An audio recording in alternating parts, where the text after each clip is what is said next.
And yes, we are related, but you are the one person that would drive me away because you're clocking me. You're calling out all our imperfections, you're calling out every time somebody comes in late, but we just want to live for you and be on time. But sometimes it's hard, but we still want to show up and be blessed and be a blessing to the kingdom. So don't mind him. He's not going to call you out when you really come to church, or does he? Oh, yes. Oh, he does? Bad boy, bad boy. Well, I'm only going to take a few moments of your time, and I want to say thank you very much, first of all, to Naomi Joy. My sister, you rock the sax, you rock on vocals. She is a psalmist, a saxophonist, and a singer as well. She was a former music instructor over at Jones High School. She's transitioned over to a school closer to her home, which is Apopka Middle School. And you know what? She does some mama juice on those students because beyond teaching them how to play an instrument, she gives them life skills and love. So y'all clap it up for my sister Naomi Joy. Another sister I met, and she would be the reason that I would join or come to TKC, because Candy welcomed me with open arms. She ain't know me. She said, "Oh, I just realized you were the speaker." She helped me with my fan, because I saw the batteries but couldn't figure out how to put them. I couldn't even get the cap off the fan. That's how bad I was doing. And she just jumped right in there. See, that's the spirit we're looking for. That is the spirit we're looking for. Because I'm a stranger. I'm Betty Boo. And she came up to me and gave me love. Thank you so much. So anyway, I am Monica Mann. You're saying, what does a former DJ know anything about volunteering? Yes, we can speak about any typical subject, but I know about volunteering. If you know my history here in Orlando, you know I am a servant. I am a community servant. But let me just share with you my church experience as a volunteer and how I burned out. And I know that you can relate, but I'm going to share with you the wisdom that I learned from that, okay? So Pastor Mike, thank you so much for always thinking enough of me to have me come and speak. Thank you to your beautiful wife. Pastor David, Karen, thank you so much. First Family for always finding it not robbery to include me in. I always have a great time, and especially am fond of your Triple E mission, the mission to empower, encourage, and enlighten. Think about that. Empower, encourage, enlighten. That's a heavy load. But I got exposed to that about 17 years ago. I used to work for 102 Jams. When I first came here back in the 90s, I left when they changed their format. I'm one that, if it ain't sitting right with me, I gotta find another home. I don't try to fit a square into a circle, or my circle of who I am into a square peg. I just find another microphone and I just move on, you know? You have choices in life. So I started Monica May Communications 17 years ago. My thing is life skills. I love teaching people how to communicate. I love empowering them. I love just sharing with them how to just be the best person that they can be. But I love working with youth. So I worked with kids that were just coming out of the juvenile justice system. I just wanted to pour back into them and show them the love that the community may not have given them before, but that they were going to be having the back shown to them now that they're coming home. I just wanted to empower them. So I was working with DJJ, I was doing stuff like that. And then 9/11 hit, and there was no more room in Orlando for soft skills that I was doing. My cousin is the executive pastor at a huge church in Houston, Texas. And she said, well, you know what, if you can empower kids, you can empower this population that we're working with. Little did I know that that population were all homeless people. And imagine that. I spent 4 of the best years of my life raising money for them, showing them that they too were loved, that they were too part of his kingdom, but also gathering and galvanizing the volunteers to serve them. First, you got to share with people that when you deal with homeless people, the first thing that you're going to recognize, and I'm going to be real with you, is the smell. You better get used to it, because I don't want you to offend any of my homeless brothers and sisters by going like, or St. John's downtown is the church that Beyonce and Kelly Rowland grew up in. And you would see Kelly and them on one row, sitting next to a homeless person, sitting next to somebody in a mink coat, and it went on and on and on. It was the most gay-friendly, homeless-friendly, people-perfect church for my little self to go back and try and find my way back to God.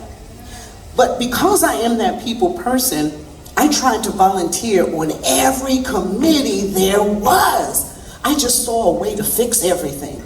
How many in here are like that? You're AE, maybe a people pleaser. 2, maybe don't know how to say no. 3, haven't yet found your lane. 4, you just want to do it all. You think that you're serving God that way.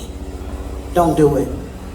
You're looking at a sister that did it all and burnt the heck out. I want to share with you, I knew I was being appreciated, but I had to learn something. I had to learn something, and that is the way to say no.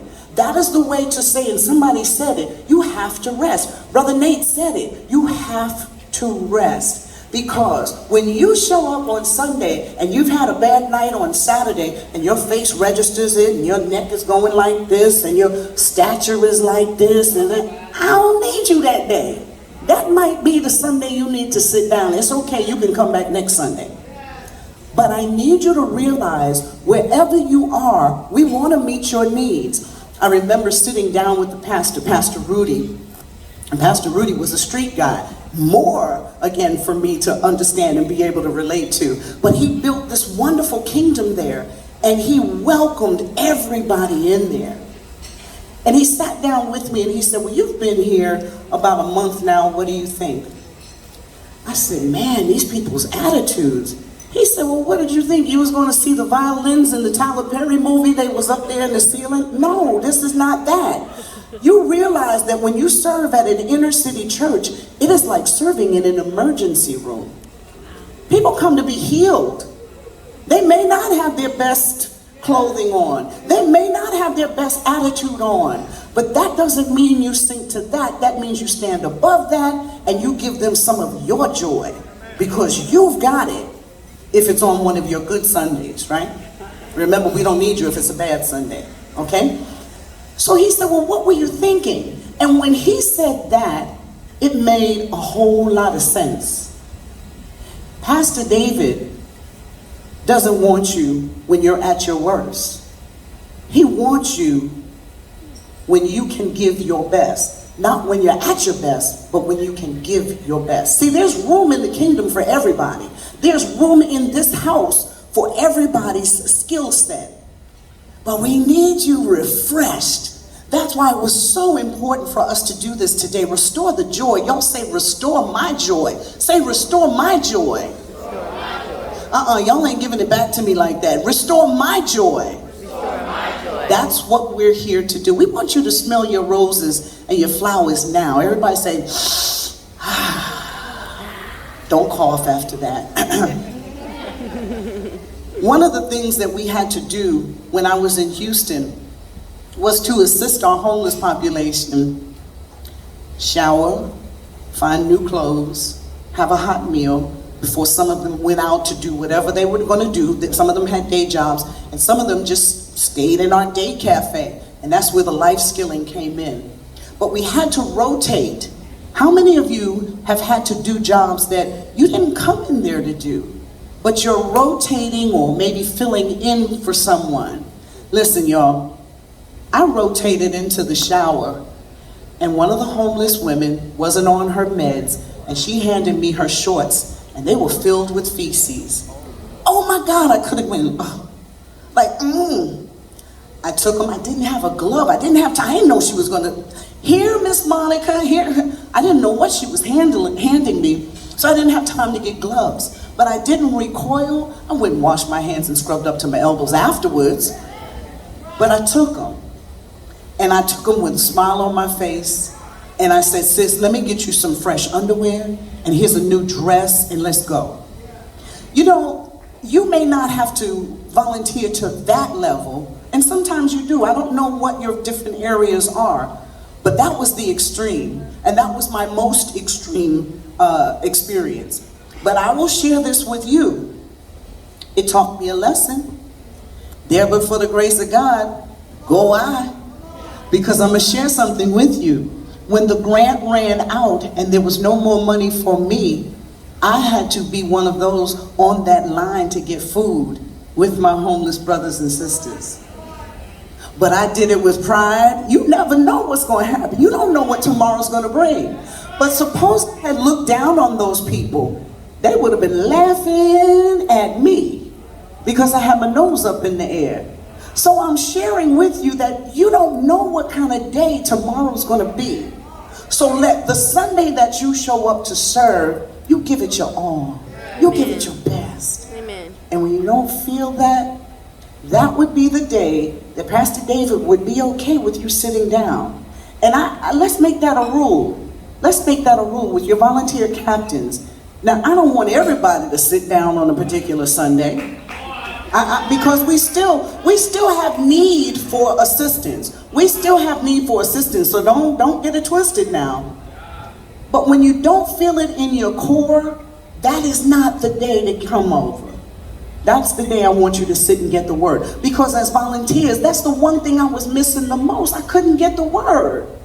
You get bits and pieces of it as you're seating people, or as you're passing out the tithing envelopes, or as you're delivering a message to but you're not getting it all. Then maybe you need to rotate. Maybe you need to just do it 3 Sundays and sit down 1. Whatever it is, do what makes it work for you. We want you to restore your joy. I don't want you at your worst. So I'm saying that to say, these are our church members, and they may not always be in the best mood, but we still got to serve them. And let your joy kind of replace theirs. Are you a servant or a volunteer? That's a good question. Let's look at some definitions. A servant is a person who performs duties for others, a devoted and helpful follower or supporter, quote, tireless servant of God. Now, there's somebody that I read books from often, and his name is Robert Greenleaf, and he says it best. The servant leader is a servant first. By that he meant that the desire to serve, the servant's heart, is a fundamental characteristic. A servant's heart, well, what is that? I'm going to share that. It's not about being servile or that, kowtow, docile person. That's not it. It is about wanting to help others. A servant's heart, a volunteer, you gotta want to help others. It's about identifying and meeting the needs of colleagues, customers, and communities. But wait, it gets better. To volunteer is to give of yourself in service to a cause. So you can be both. You can come as a volunteer on a particular committee, but have that servant's heart. You're not just helping a piece of paper, you're helping a real human being, and we love it when you give it your all. A volunteer may gain work experience, broaden their own skills, develop new interests, and become more involved with the community. I set up a mentoring program for middle school youth because we had 900 kids on the roster. About maybe 450 of them would show up, and when they found that I was a youth magnet, I had to find programming for some of these kids. They had a youth pastor, but I had to assist them. I had never done that before, not for that many kids, but you step into a role, you learn it, and you do it. You're serving the kingdom.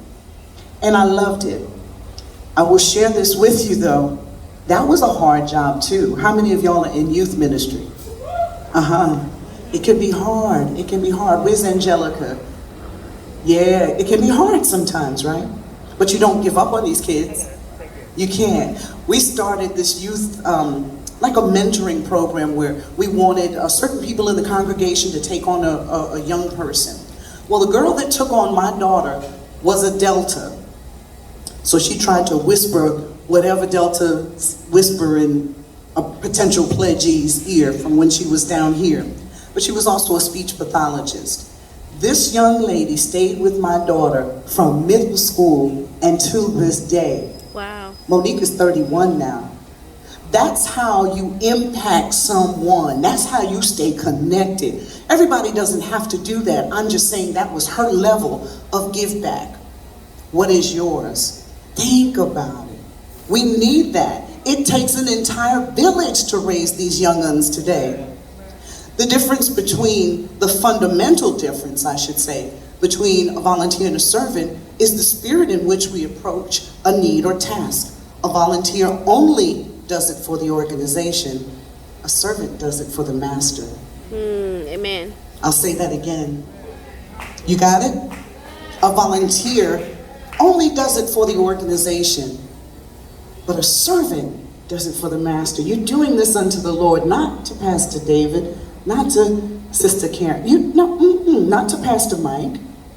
You're doing it because that's your skill set and you want to give it back to God. Amen. All right? So just for the record, I'm going to wrap up. I want to give you 7 characteristics that every great volunteer has in common. Number 1, they have a fearless approach. Oh yeah, I'm going to do this and I'm going to get it done. But they also have follow through too. All right? They have infinite patience. That's why maybe 3 days on or 3 weeks on and 1 day off, because after a while your patience is going to be popped. Okay? But you gotta be fearless, have patience. They can think creatively. When their Pastor Mike gives them an assignment, they look at it, they ponder it, they may ask, let me show you what I'm thinking, but they get it done. Because they may think, and I hate to say think outside the box, because we should never be in a box with our thinking. All right. But they can think creatively. They're eager to take initiative, but you still gotta know your boundaries. When you need to say no, be able to say it. They stay humble about the work. Humility is so, may I say this, sexy. Yeah. I hate boastful people. If you're gonna do it, just do it. But you ain't gotta tell everybody what you're doing. Be humble, be humble. They're driven by passion. If you're not working in your passion, what's your assignment then? So stay in your lane. Find something to do that you're gonna enjoy doing, and then it doesn't seem like it's work. And then the final thing is they can work in teams. It's gotta be a leader, y'all, and you gotta be respectful of that leader. Amen? Amen. Y'all getting something from this? Amen. We're trying to let you know that we are trying to help you restore your joy. It's an honor to serve Pastor David, isn't it? It's an honor to serve this whole dream team. It is an honor to be a member of the Kingdom Church. Amen? Amen. All right, it is an honor. Let your gifts make room for you. Make sure that you're working in your gift lane. Figure that out. And I want to sum it up with, wherever you fit in on this list, I know that your skill set, I know that your heart, your service attitude, all that is what we need and respect at the Kingdom Church. We know that you don't have to do any of it, that you could just sit on the pew and get the word and leave. But when you choose, because volunteering is a choice, it's a commitment, we love you for the best that you can bring. We need you in whatever capacity you can bring, and God rewards you exponentially for serving His people. Keep doing what you do. The kingdom needs you. They love you, and there's nothing you can do about that. Amen? Amen. Amen, everybody. Restore your joy. Restore your joy. You are so important to the kingdom's work. We don't want you to ever think that we take you for granted. We don't take your time lightly. We love you. If there's something that you need from us, ask your team captain or your volunteer captain, and just know that whatever is in our power, we're going to do our best to get you right. Okay? I'm going through all of this because I want to let you know I loved what your t-shirt said. Yes. I am here to serve. Yes. I am here to serve. Service is my middle name, but I have learned how to say no respectfully. No is a full sentence. There is a period at the end of that. Come and I can say it with on. a smile. And you'll still come back and ask me again because I don't say it with an attitude. Get there, get that, and be all that you can be. The Kingdom Church loves you, and we need you. God bless you. Come on, y'all, make some noise.